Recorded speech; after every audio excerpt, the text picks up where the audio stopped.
Hello, hello, hello. You're tuning to the episode of The Wunderkind Morning Show. Good morning. Now, there's not a lot of people in here yet, so we're going to wait for everyone to get in here. For the people that are in here, good morning, good morning. How you doing? It's another episode of The Wunderkind Morning Show. Your host, Nitro. Got a crazy show today because NBA last night was pretty crazy.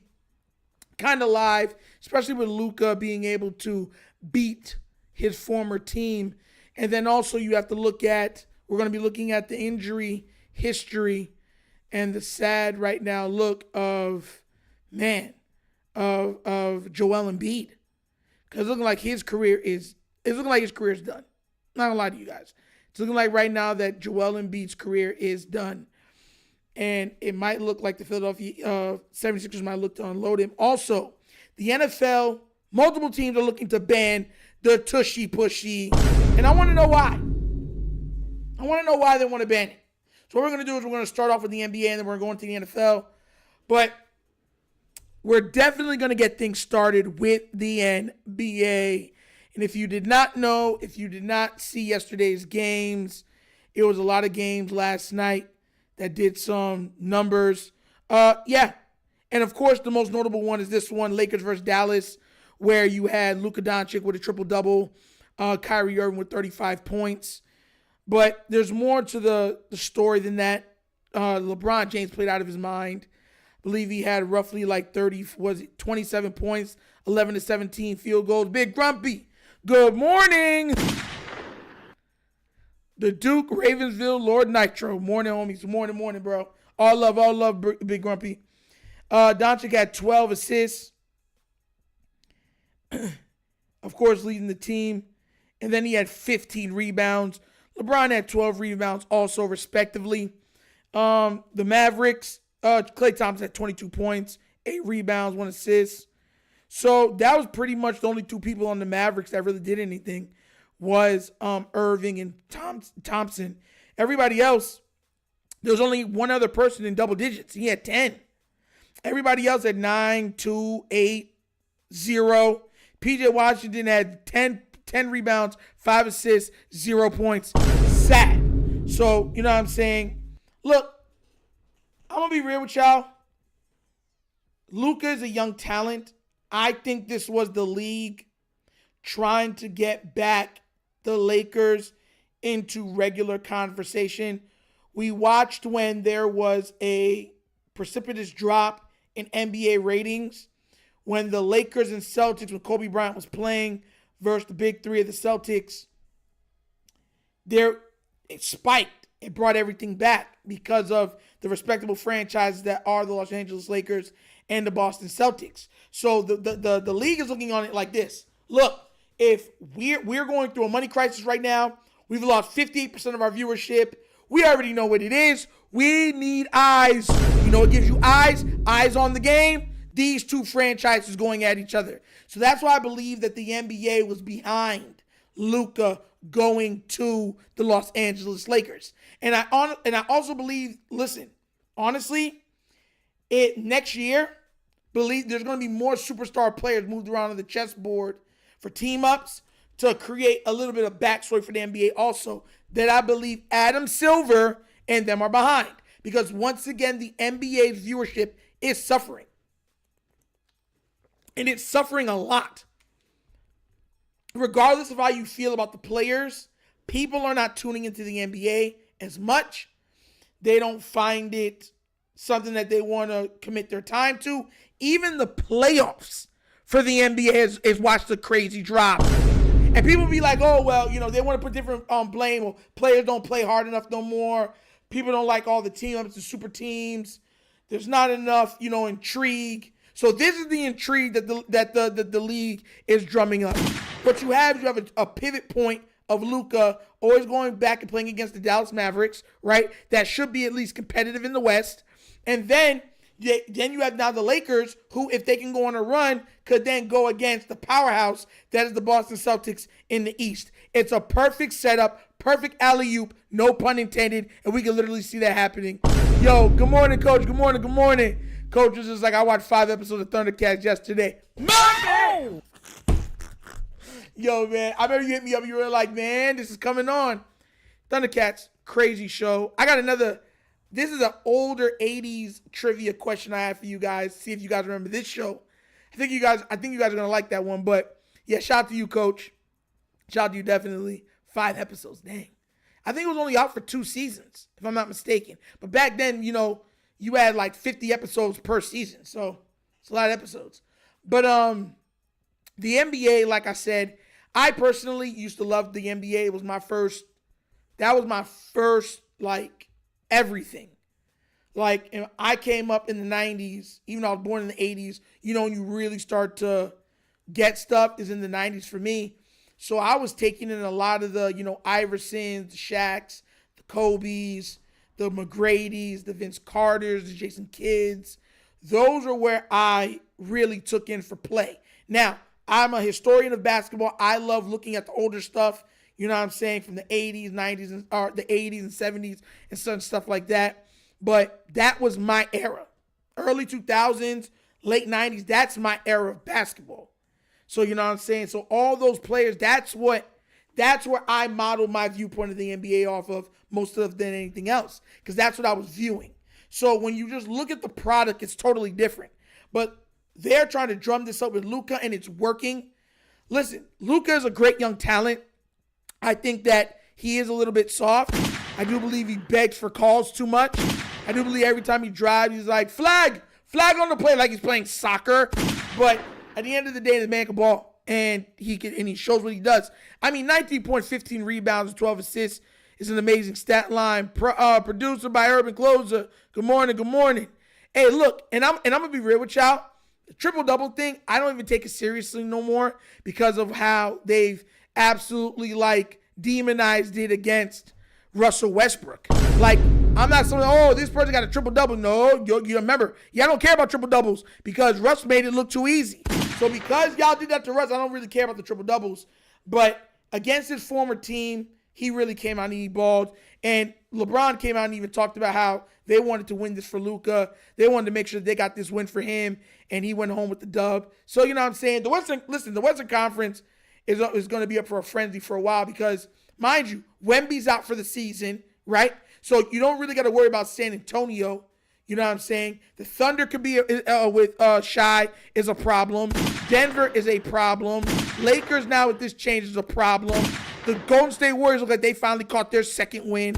So you have a plethora of teams. They did. They demonized Russell Westbrook for the triple-double while exalting and lifting up everybody else around the league for it. Make it make sense. That's, once again, the media doing absolutely just a terrible job of picking who their villains and heroes are. Mike V, good morning. GM Night, do you remember the game Star Galactica on Gladiator on PS1? No, I do not. No, I do not remember that game. And I played a lot of games. Eli Sports Guy, good morning. Hey, the chat's finally starting to wake up. Starting to see some people getting into the chat. Good morning.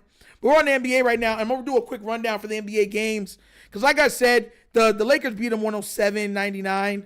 The Mavericks are 31-28. The Lakers are 35-21. So you know the Lakers are making the playoffs. They're making the playoffs. And look, the only team I think the Lakers do not want to see within the Western Conference is the Denver Nuggets.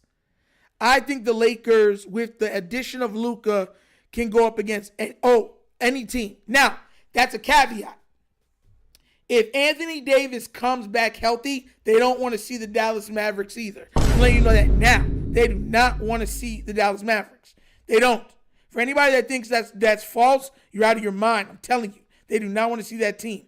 But last night, these are the games. We'll do a quick run through. Of course, the Celtics beat the Raptors 111-101. High scores in that game.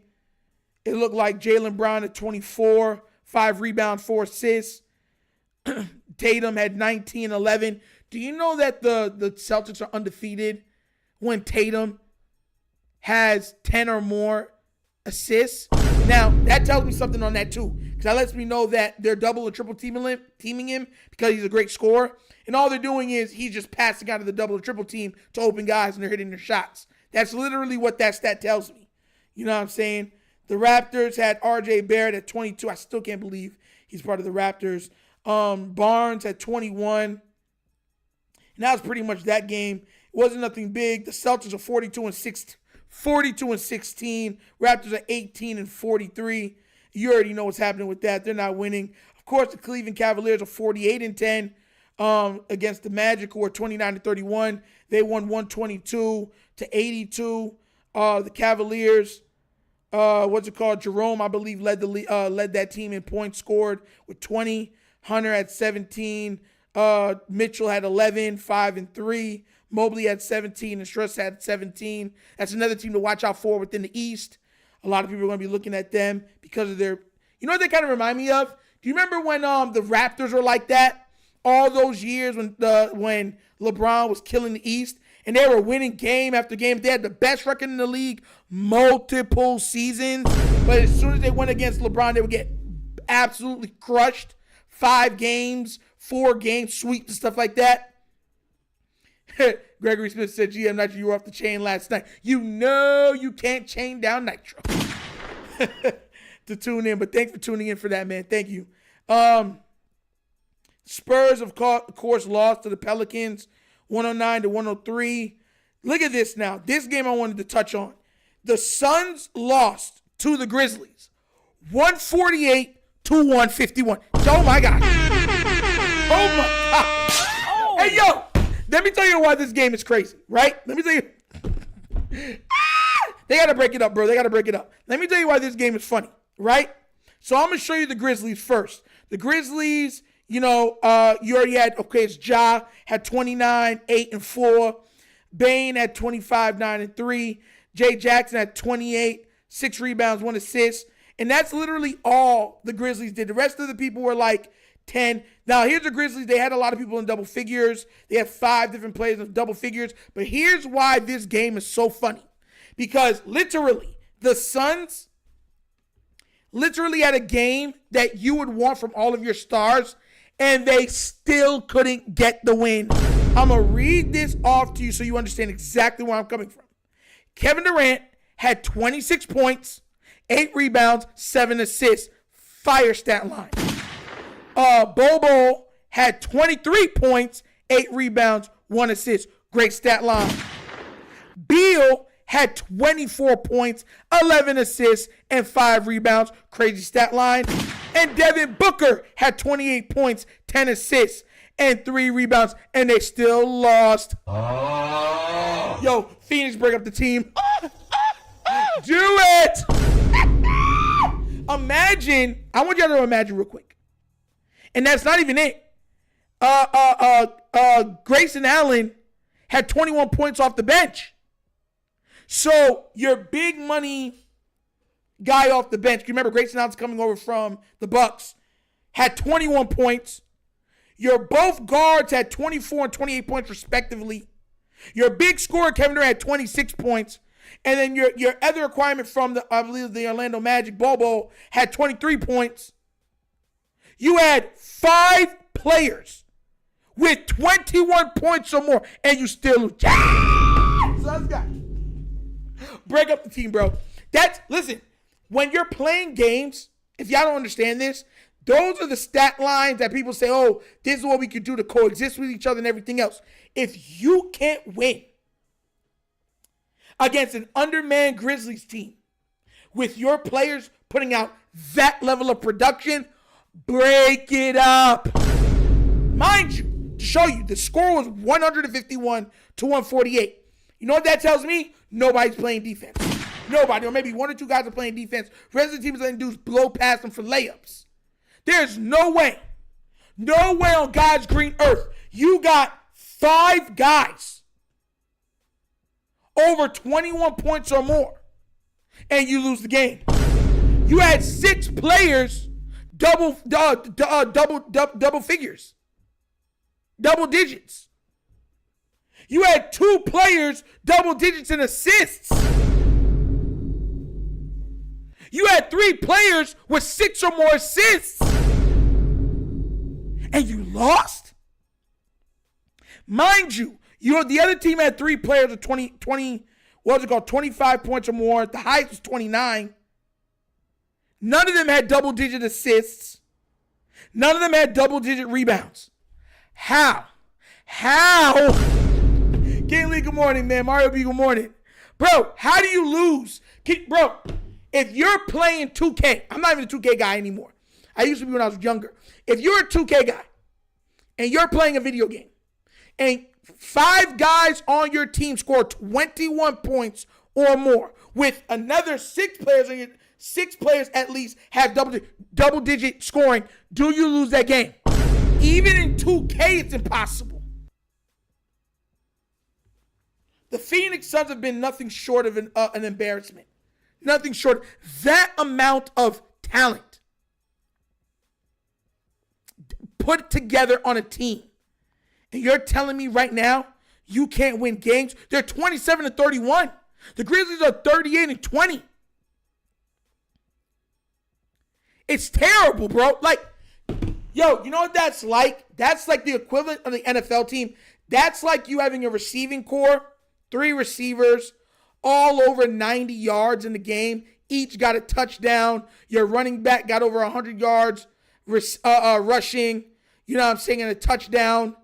You know what I'm saying? Your quarterback got 400 passing yards, 4 touchdown passes.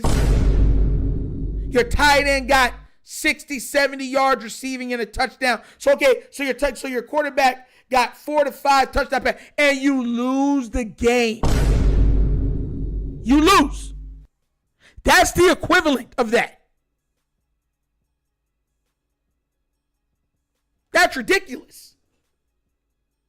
So that means your defense didn't even show up. They were still sleeping on the bus or on the plane. That's crazy to me, bro. Crazy. Absolutely crazy. That's, bro, like I said before, they got to do something with that team. It's disrespectful, man. You know what I'm saying? It really is. And then, of course, you had the Bucks lose to the Rockets. I still can't believe the slide the Bucks have done. They're 32-25. You know what I'm saying? The Rockets are 36-22. I can't believe the Bucks have fallen off the way that they have. Giannis, another great stat line. 27 points, 10 rebounds, 6 assists. Kyle Kuzma, 9 points, 6 rebounds. If any of y'all that don't know, Giannis is my guy. Damian Lillard, 22 points, 3 assists, 1 rebound. Are you serious? Mario B said basically Joe Burrow's team. No. Joe Burrow's would be more like 350 passing yards, 4 passing touchdowns. 3 of those touchdowns went to Chase. And then the other Chase Brown, the running back, would have 1 for a receiving because they weren't trying to run the ball. They were doing dink and dunks and little pop passes behind the line of scrimmage. That was an extension of their run game. That's what the Cincinnati Bengals was. Because remember, T. Higgins was hurt for a lot of the year. And Gesicki didn't have no big year or anything else, like, even though he's a good player. But the Bucks, man, it's sad. Listen, the man got y'all a title. And y'all can't surround him with good enough talent to be competitive. Like, I can see why more and more reports are coming out that Giannis might want to leave. It's absolutely ridiculous. He's an MVP candidate every single year, and you guys are just wasting that level of player. It's a disgrace. It's an absolute disgrace. And like I said, the Warriors absolutely blew out the Hornets. Ball did not play in that game, 128-92. Now, what is it called? Greetings and salutes. Will.i.am was good. The rapper Will.i.am is in the building. Whatever happened to the Black Eyed Peas? Y'all remember them? They were such a great group. Then they just dropped off the map. Fergie wanted to go solo, and then it just never came back from. And her solo career was not great either. She had one great album and then dropped off the map. Now, real quick, we're staying in the NBA. If you guys did not know, I'm going to read this off to you guys. Very sad. Joel Embiid.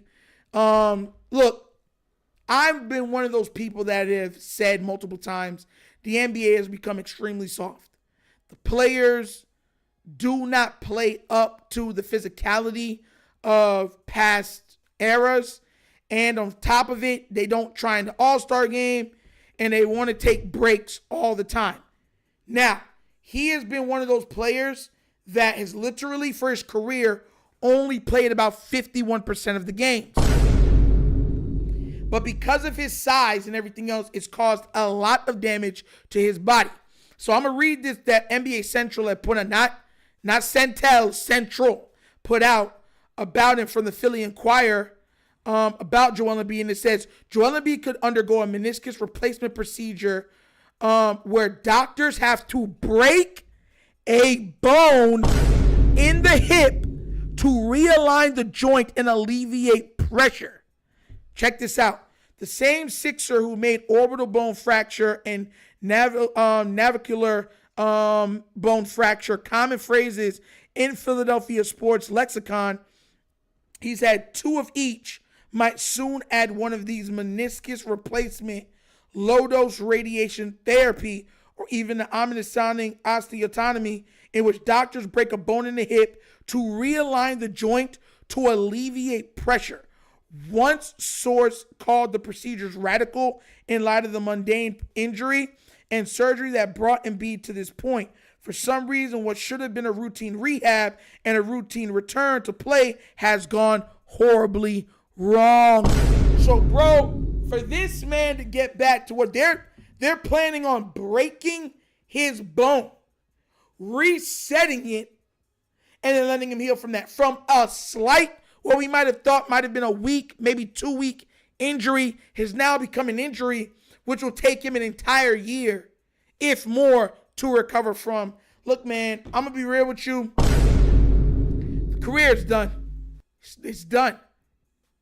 It's like, there's reports coming. You remember that when guys were getting the knee lengthening procedures and they were lengthening their legs? A lot of those guys have lost the ability to walk. You know that, right?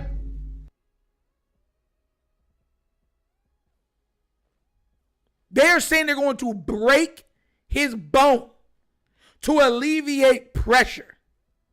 Do you have any idea how long that procedure or comeback from is that going to be? That's at least a year and a half. At least. Because when you break a bone you have to make sure it resets properly. So you have to have stents and everything in there, keeping it a certain way. For y'all that don't understand procedures, it's not like they break it and you heal, because broken bones can heal in months or whatever else like that. No, this is on a leg that he has to plant on. He is 7 feet tall, 6'10", 6'11", whatever they want to say he is, 270, 280 pounds. He has to plant on, jump from, leap from, run on, explode on. That's crazy. Imagine right now your doctor said, for you to be able to walk properly, we have to break your bone, reset it, keep it in a splint so that it stays set that way, then teach you how to walk that way all over again. Bro, that might be a 2-year procedure. That's crazy, bro. A lot of people are not bringing that up. That might be the end of Joel Embiid, his career. Now, mind you, Joel, I'm a former MVP, even though, the MVP is kind of looked down upon because they feel like it should have went to Joker. My retort to that is the Joker's first MVP should have went to Giannis. Remember when Giannis, they didn't want to give Giannis the MVP no more? People don't bring that up. Like when Giannis was supposed to get another MVP, they said he didn't win the NBA finals, so we shouldn't give him another MVP award, and they gave it to Joker instead. People don't bring that up because it doesn't fit certain narratives. And then that same year or the year with that one with Joker, Giannis won the title. And the same time when they gave Joel Embiid his MVP over Joker came back and won the title. So for everybody saying that's my retort to that. You know what I'm saying? This man said, explode on pause. Big pause. I didn't know I said it like that. Mind you, Embiid's 30 years old. So he's already right in the prime of his career. It's not like he, you know what I'm saying? He has all these men. I mean, the NBA, they're playing for longer, but he's 30 now. Everybody knows that after you hit 30, between 30 and 32 years old, you start going on a decline in the NBA. That's how it works. Literally, and mind you, he's making 51.4 million a year. Yeah, man, I don't see where he comes back from that properly. Right now, he's averaging 23.8 points a game, 8 rebounds, 4 assists.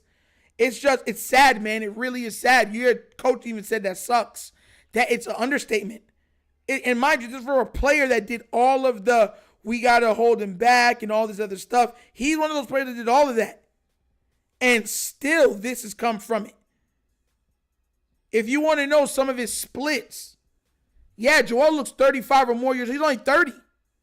Look at this. From a rookie, 20 points a game, to 22 points a game, 27.5 points a game, 23 points a game, 28 points a game, 30 points a game, 33 points a game, 34 points a game. And guess what? Yeah. This is where it looks like it ends. He's played in the league now. What is it? 1, 2, 3, 4, 5, 6, 7, 8. This is his 9th season. You know, it's sad, man. I tell people a lot of times, you know, this is why I get so mad, and I can pivot even to the Ravens a little bit, why I get mad with the Ravens and stuff like that, because it's like the NFL stands for not for long. A lot of times, certain players don't get to play 20 years. It doesn't matter how well you take care of your body. Sometimes your body just breaks down. Injuries happen. Sometimes small injuries become bigger injuries. It's factual. So everyone acting like it's easy, it's laughable. They rob everyone from 3P MVP because of Bird nostalgia. It started with MJ, Tim Duncan, LeBron, Giannis, and now Joker. I don't count Nash because he never deserved back-to-back. Facts! If Nash deserved, let me make the perfect example for Nash that I always go against people with, also habitual, is that if Nash deserved MVP twice, how on God's green earth, especially when he was on the New Jersey Nets, that Jason Kidd never got an MVP? They were winning games, beating the best teams, going to the finals, all of that stuff. And they didn't have no lot. They had or was it? And listen, I'm being real with you. You could have gave him one. But back-to-back, Iverson never got back-to-back. Kobe never got back-to-back. Shaq never got back-to-back. And you're going to tell me he deserved back-to-back? Jason Kidd has never got an MVP. Look what, and everyone's like, well, he's winning a lot of games. Look what Jason Kidd did in New Jersey. Didn't he go to the finals, what was it, 3 consecutive seasons? Bro, so, yeah, so, you know what I'm saying? It's just sad with the Joel Embiid stuff. It really is. You know, it's like, man, you never wish these guys injury. And now, look, he's set for the rest of his life. The NBA is absolutely, guaranteed contracts. So he has nothing to worry about financially. He should be good for the rest of his life. And his family should be good, too. Mind you, this is his second contract. So, like I said, I think his earnings are somewhere in the 200 and something million for his career. So it's not like, you know what I'm saying, he's poor, but it's about quality of life. Like, you could be paid, like I tell people this all the time, you could be a billionaire, but if you're stuck to a wheelchair, you know what I'm saying, you can't walk or run around or you know what I'm saying, carry your grandkids or your own kids around and stuff like that. Is that still the same quality of life? You know where I'm coming from? Yeah, they treat a kid like a stepchild. It's ridiculous. Ridiculous. They act like we don't remember. I remember all that stuff. So when they make the argument for Steve Nash, they said, well, how did Jason Kidd not get it? Oh, well, you know, things didn't shake up that way. Okay, fine then. How did Allen Iverson only get one? How did Shaquille O'Neal only get one? How did Kobe Bryant only get one? Like, what are we doing here? It's nasty work, bro. It's nasty. Nasty work. Oh, he made $212 million for his career. Okay. So that's what I'm saying, bro. Like, I'm hoping the best for him. I hope he gets, all the help he can get. But, man, it's sad. It really is, man. When they're doing all this and they try their best and they can no longer give out, your body just fails on you. It's sad to watch. And he's not the first one. I remember Bernard King. If y'all know that one, the New York Knickerbockers, I remember Bernard King, before even my time, was an amazing ball player. Amazing. If y'all don't know who Bernard King is, go look up Bernard King. They thought this man was going to be the best player to ever play ball. Injuries stopped his career. Shut down his career. And he was never the same player again. I mean, worse than Grant Hill. Like, a lot of people remember something like that happening to Grant Hill. No. Bernard King was on a whole different level than Grant Hill, bruh. Like, I'm going to let y'all know this now. All right, so he was a rookie in Brooklyn, 7 points. Then the very second season, he went to 28 points, 22, 20, 17, 22, 32, 26, 21, 23. And then it just, I'm sorry. He started off at 24. That's what it was. I'm sorry. 24, 21, and then 9. And then because he got hurt, 21, 23, 21, 26, 32. And then he was never the same again. And then, he just dropped off the map. Brandon Roy's another big one that's like that. The injuries robbed him because Brandon Roy was nice. Yao Ming was like that. Tracy McGrady was like that. Tracy McGrady finally went to a good team after being on the Orlando Magic. And every season he was on the Houston Rockets, he could not finish it. Him and Yao Ming did not play in any playoff games for like 5 seasons playing together. You know that, right? That was an amazing constructed team. And they just all kept getting hurt. Yao Ming was always hurt with his foot problems. And McGrady with his knee problems, stuff like that. He couldn't play. He was injured. KG, not to these levels, bruh.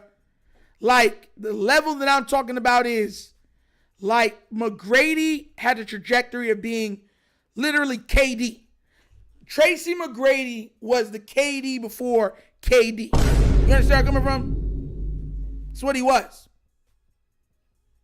Back-to-back scoring titles. The man was unstoppable.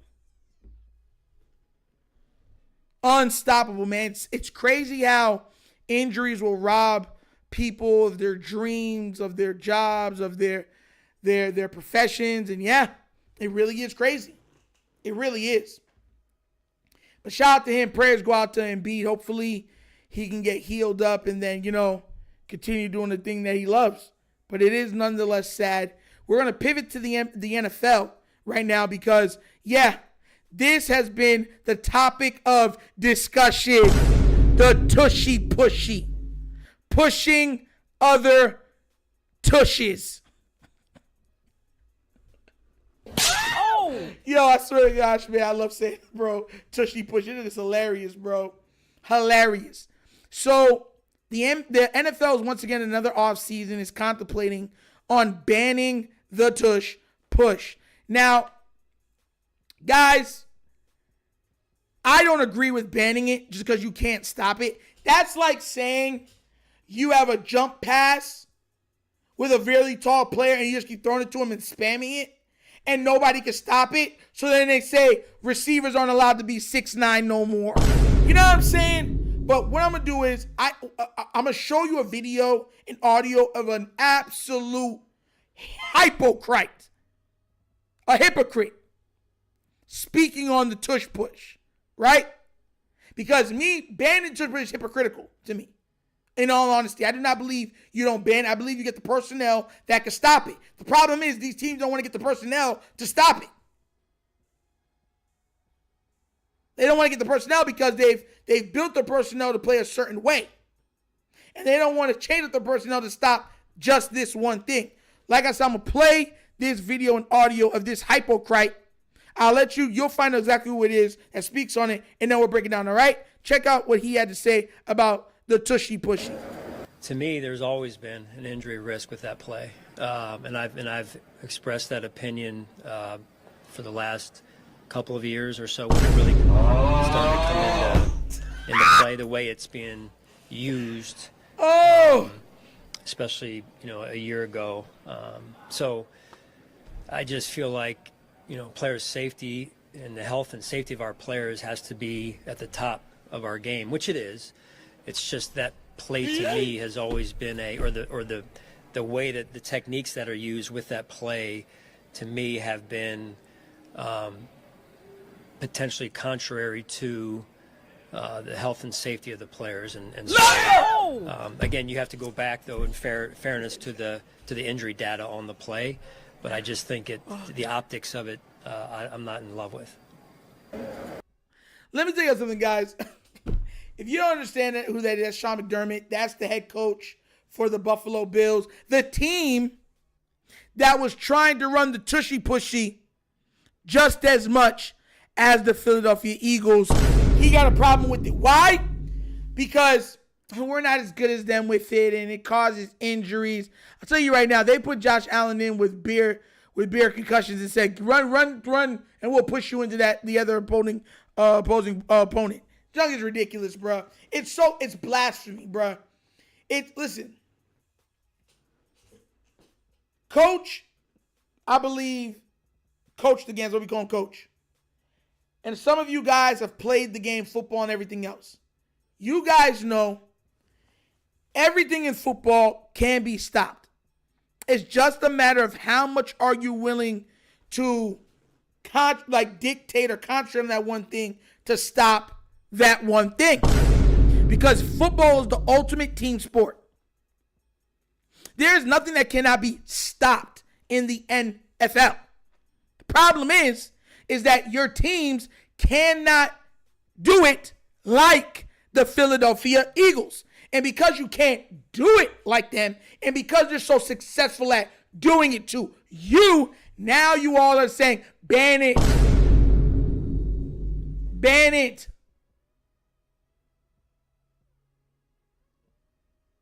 All while you happily employ it with your quarterback. Matter of factly, your quarterback, it helped garner him an MVP. And now you got a problem? Bro, you know what I'm saying? There was a problem with it when Josh was getting all those 1-yard touchdowns. Josh had a game where he had 3 1-yard touchdowns. Remember? When everyone was like, oh, he's so special. He's so special. He's so special. He's so special. I'm so special. So special. So special. Y'all remember? He had 3 touchdowns and three passing touchdowns. Oh, he had 6 touchdowns. He's amazing. Sitting there stealing out stuff from his running back. The Ravens have even employed it, but they employed it with their tight end. They said, we're not risking our quarterback. They said, no, Josh, do it to it. And then we got to watch this happen over and over again. It gets spammed. And finally, when it no longer works in your favor, because I believe the Kansas City Chiefs stopped them from doing it, now you want it banned. Oh, it's no longer automatic. Ban it, bro. I don't like people like that, bro. I do not like people. Yo, you ever, listen, we used to have a kid at my old church I used to go to. I'll never forget it. My brother, who was like 7 years younger than me, they used to always take off during service and go chill out and stuff like that. And you have certain people at the church go looking for them, because I was going to a Jamaican-dominated church, and they go looking for the young kids. And I remember there's 3 of them or 4 of them that would go and run off all the time and hide and go joke and just play around, talk, Pokemon and Digimon, stuff like, kids do. But they were really trying to get them back into service, so they would go run and hide. But out of the 4, there was always one of the children that got caught every single time. And I remember one time they got mad creative when the guy came out to look for them. They hid on the top of the bus, right? Because the bus for the church had a covering. So when you look at the bus, you can't see the top. You can't even see the top from the back or the front because of the covering. So they ran up there, I guess, and they were to hide from the church police. And this one kid could not get up there to save his life. He could not get up there. And like all the other times, he would get caught. And every time he got caught, that's not fair. They're up there on top of the bus. And he would dime him out, rat him out. And they'd be like, yo, stop following us, right? And he's like, no, I want to be here too. It's like, nah, you keep getting caught. And then you telling us, well, it's not fair that I'm the only one that gets caught. That's literally the mindset of some of these NFL teams. Because, mind you, if it was working for them, they would keep doing it. If it was working for them, they'd be employing it. But because it works so the Philadelphia Eagles are so good at this, they can employ this from the 4 yards out and get it. I've watched them do it 5 yards and get it. They just kept pushing 5 yards and said, we're going to out-push you and get this. If it's me, straight up, I'm employing all linebackers and D linemen in except for 2 corners. I don't even have safeties in. Just in case they try to do a spread out and run out, you have the speed to get to the edge. But everybody else is heavy package. The problem is with that is then they can start doing or probably get even bigger plays if they're doing it down the field where if everything is blocked up properly, one-on-one, you just throw it up and your guy just outpaced the other guy because it's a linebacker on a wide receiver, and now he catches a 40-yard bomb, 50-yard bomb for a touchdown, and teams are like, that's not fair. Well, you got to figure out how to stop it. Because I promise you right now, if this was the old school Baltimore Ravens with those type of D-lines that we have with Haloti Ngata and our linebackers like Suggs and Ray Lewis and them, bro, you're getting done up, bro. That's not working. I'm letting you know that now. They're stopping it some of those times. It's not automatic anymore. You guys have refused to figure out a way to stop it or beat it. So because of that, they keep doing it. They're going to keep spamming it as long as you can't stop it. That's an old saying. I've said this so many times on this channel or on my other channel, but now this channel now too. My father used to tell me when I was younger, when you're doing anything and they can't, you keep force feeding it. What you give them for breakfast, you give them for lunch, and you give them for dinner. What that means is if they can't stop it, you force feed it down their throats. That's what that means. How are you then going to get mad that you can't stop it and then say, oh, well, we want to ban it?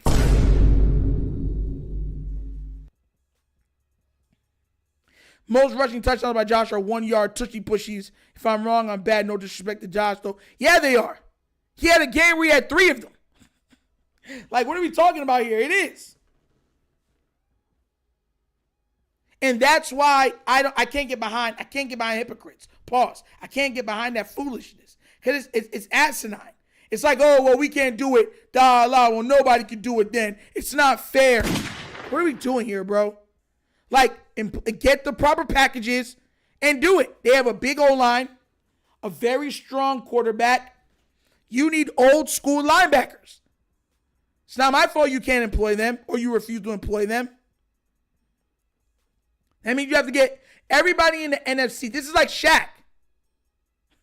The tush push is like Shaq in the paint in the early 2000s. I think that's a perfect analogy. You could spam Shaq for entire halves or quarters. You say, here, he boom, boom, boom. And it doesn't matter if you put 1 guy, 2 guys. I told y'all this. People don't realize how you can, you know what I'm saying, how dominant Shaquille O'Neal truly was. Teams started picking up throwaway big men just so they could pick up fouls on Shaq. If you were 7 feet, you were making money. Shaq paid a lot of bills for a lot of NBA big men. Because you were getting, as soon as you're 7 feet, you about 280, I will put some pounds on you. All right. bang up against him. Just keep banging against him. Pause. That's what Shaq was. Shaq was the NBA's equivalent to the tush push. And finally, when you put enough to stop him, to slow him down, 3 people or whatever else it was, he kicked it out to wide open jump shooters. But once again, that's how teams did. They say, okay, he can't shoot free throws, so we're going to hack a Shaq. We're going to hack a Shaq him. And we're going to keep fouling him. And instead of getting 2 points, he's only going to get 1 or none. And we get back the ball. Good luck. The crazy thing is, when they tried to employ the hack a Shaq in the playoffs, that's when Shaq would hit his free throws. Go look it up. Every time in the playoffs that team started doing hack a Shaq, he hit all his free throws. So that lets me know Shaq was just missing them because he's lazy. Because when the game was on the lines in the playoffs, don't worry, the Diesel got you. Swish, swish, swish. I was like, yo, what? So it wasn't even the greatest stop, but they at least calmed it down to where they had to figure out different ways how to use Shaq. And the NBA and the NFL is no different. Stop being big babies and brats and figure out a way to stop it. It's ridiculous. Sitting there crying like big baby. Oh, we can't stop it. It's so unfair. I'm worried about player safety. No, you're not. If you're worrying about player safety, you would not let your big money quarterback ramming his head into the back of another man while his tush is being pushed to get 1-yard touchdowns when you have a Pro Bowl caliber running back in your backfield. Get out of here, bro. It's absolutely hypocrites. Hypocrites. Absolutely ridiculous. But we're gonna come to an end on the morning show, guys. So glad everybody showed up, showed some love. If you haven't already done so, like and subscribe to the channel. You know how we end every single episode. We end with some trivia, some flashbacks from back in the day. And there was a show, a sitcom, a police sitcom that it came out that I remember coming on all the time on TNT, TBS. I believe it aired in the 80s, late 80s, well into the 90s. And I put money on it. You guys know what it is. If I play the song, most of you guys will know what it is. I expect Coach, if Hendo from the Rogue Power was in here, I expect them to know it. But if you know it, let me know. If you remember this police show. And mind you, I'm going to put it up, but I got to let you listen to the theme song.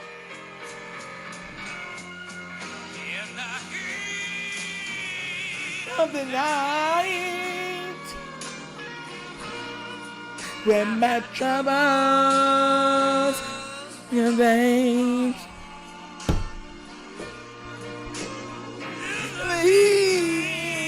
of the night.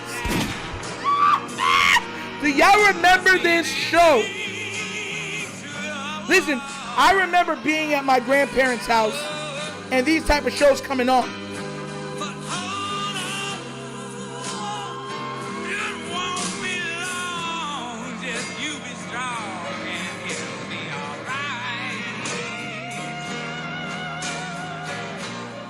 Do you know that show?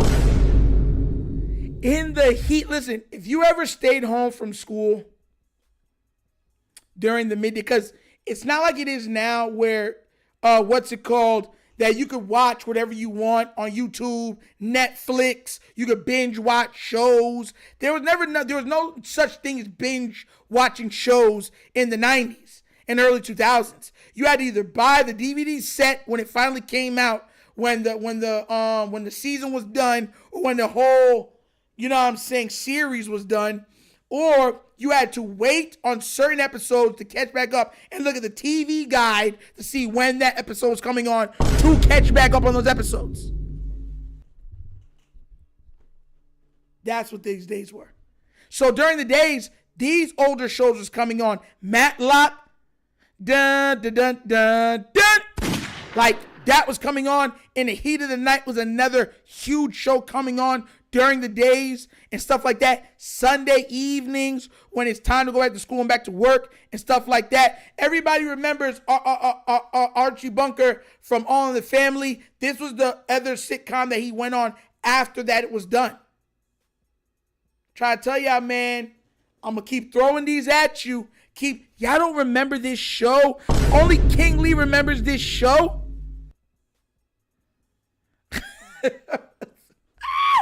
Man, so I wasn't old enough to remember this. Mind you, I was born in 97. To be fair, TNT used to spam these shows. This was like before Law and Order. This, Matlock, those were the big cop shows before all of the Law and Orders came out. Because you had Law and Order Criminal Intent, Law and Order SVU. Like, those were the shows before those that would come on. I remember Cheers. Sometimes you want to go where everybody knows your name. Bum, bum, bum, bum. And you're always glad you came. Bum, bum, bum. But I remember that. Listen, I did not like that show, but I sure as heck remember it. You know what show I absolutely detested? That was one of the biggest shows of all time, especially growing up and stuff like that. This show, I'm going to see if you guys remember it real quick. I'm going to see if you guys remember it. Do y'all remember this?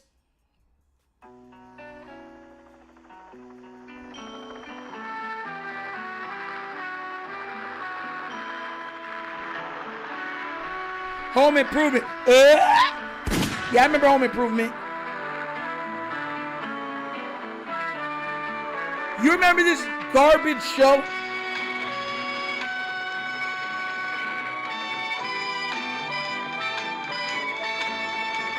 Y'all remember this trash show? Yes, MASH. Oh my God. I hated that show. Oh my God. I hated MASH. I hated Gilligan's Island. I hated those two shows, man. Oh my gosh. MASH was so boring to me. Like, I was like, yo, how is this funny? Like, how is any of this funny? Yup, late night, you remember now, right? Bro, I hated MASH. Listen, and I remember all those shows. Home Improvement. You remember the show Coach? With the football coach, that was a series. It was called Coach. I remember that. Home Improvement, Matlock, what's it called? In the Heat of Night, General Hospital. All those shows and all those stuffs coming on at that time. But MASH, Cheers, oh my gosh, them shows was boring, bro. I was never a fan of Alf like that. Alf was straight, but I was never a big fan of it. I remember Alf. But, man, I'll tell you what, man. I did not like Cheers. Thought it was boring. And I thought this was boring, too. MASH. MASH was, oh, my God, was incredibly boring. Incredibly boring. 18 was a fire show. 18 was fire. Knight Rider was fire. The $1 Million Man was fire with Lee Majors, or the Bionic, or some people call it the Bionic Man. It was called the $1 Million Man. Like that, those were fire shows to me. Like the original Hulk, you know what I'm saying? That was a fire show to me. The Munsters was a fire show to me. I Dream of Jeannie was a fire show to me. I Love Lucy. Lucy at home. That was a fire show to me. But Cheers and MASH, you can keep it. Gilligan's Island, get out of here. Get that out of here. I could not stand those shows. The Beverly Hillbillies was straight too. That was straight one too. Beverly Hillbillies wasn't bad. That one wasn't bad, Tiffany Ned. Shout out to you, because you're the one that said MASH. Yeah. Those weren't bad, but yeah. I used to love King Lee. I used to love that show back in the day. Alf. Alf was straight, man. Alf wasn't bad. You know what was another one of my favorite shows that I thought was an amazing show? Happy Days. I used to love Happy Days. I remember in 5th grade I had to perform the theme song. You know what I'm saying? Sunday, Monday, happy days. Tuesday, Wednesday, happy days. Thursday, Friday, Saturday, happy days. Saturday, what a day. Doing all things with you. These days come on. These days to be, oh, happy days. That was a good show. But MASH, more like mashed potatoes. No salt, pepper, no butter. I'm talking mashed potatoes with just water. That's what MASH was. Absolutely trash. Oh my gosh. Coach, who remembers Are You Afraid of the Dark? Oh, I loved Are You Afraid of the Dark. It was the best scary show for kids growing up. Oh, who doesn't remember? Butterfly in the sky. I can go twice as high. Take a look in a book. It's Reading Rainbow. We watched that so many times in school. That Reading Rainbow and Bill Nye the Science Guy. And Charlotte's Web was the 3 biggest movies and programs we watched in school in the 90s. If you grew up in the 90s, if you were an 80s baby, you went to school in the 90s, you watched Bill Nye the Science Guy, you watched Charlotte's Web, and you watched Reading Rainbow. That's just how it goes. I'm telling you right, I don't care where you are, you could be in Alaska. If you grew up and went to school in the 90s, you have watched Reading Rainbow, you have seen Charlotte's Web, and you've watched, Bill Nye the Science Guy. Straight up. The intro was scary. Are You Afraid of the Dark? Yeah, it was. Even the intro was creepy for Are You Afraid of the Dark? When it was showing that little girl laughing in the background and everything else. Yo, Teletubbies was horrifying for me as a kid. That dumb show. I hated that show. Oh, God. That was one of the worst kid shows ever made. Teletubbies. Ugh. Sickening. You remember Roly Poly Oly? Little Bear? Big Bear in a Big Blue House? Eureka's Castle? Gullah Gullah Island? Just take a look in the hand. Let me get up to let the good thing that we plan. So come and let's play together in the bright stormy weather. Let's all go to Gullah Gullah Island. Gullah Gullah Island. Gullah Gullah Island. Binya binya. Come on now, bro. Come on now, bro. Tales of the Crypt was for the adults, just like the Twilight Zone for the adults. I hated the Tales of the Crypt. The weird moderator looked straight up decrepit. Yeah, that was all for like the older people. But Are You Afraid of the Dark for the young generation? And you remember That's So Weird? Remember That's So Weird on Disney? That was crazy too.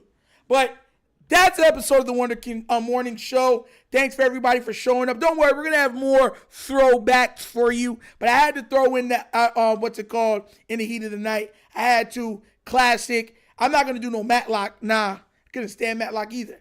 But definitely one of the shows that I believe everybody watched in the 90s, some point or the other. If you were staying home sick from school during summer break, when you had 2 months of staying at home, and during the morning there was nothing on TV at all. So shout out to everybody, much love. If you have not already done so, please like and subscribe, hit that notification bell, and we will be live tomorrow also, same time. And I love you guys. Thanks for showing up. If you would like to donate to the channel, help out with equipment and such stuff like that, because we can't do super chats yet, at least. Bottom of the screen is a QR code. QR code to a Cash App. Cash App located in the description of every video that we do. Name of it is The Wunderkind Show. Super easy. That's how you want to do it. If you want to donate, great. If not, it's no big deal. We keep going. You know what I'm saying? But that's the episode of the Wunderkind Morning Show. I love you guys. Have a great morning. Have a great day. And y'all know my slogan. Peace. And I am out of here. Huh? Yeah. Finish him, Daddy.